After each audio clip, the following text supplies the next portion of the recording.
शिवांशी मेचोरु इ chocolate हजुरको chocolate ल आउनुछ इ हजुरले चक्लेट खाने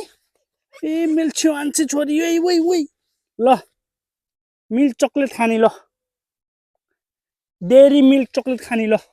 देखाउ त एकचोटी देखाउ यता चक्लेट देखाउ चक्लेट देखाउ यता चक्लेट देखाउ न यसरी गल न यसरी यसरी चक्लेट यसरी गल न यो चक्लेट देखाउ न यो चक्लेट देखाउ ल को खाने यो चक्लेट ल फुट्टी गर ल ओइ ओइ ओइ फुट्टी गरे मेरो छानु चक्लेट फुट्टी गर छिटो के गर मेरो छोरीले डेरी मिल्क चक्लेट खाने बाबा ओइ ल्याउ मामुले फुटी गरिदिन्छ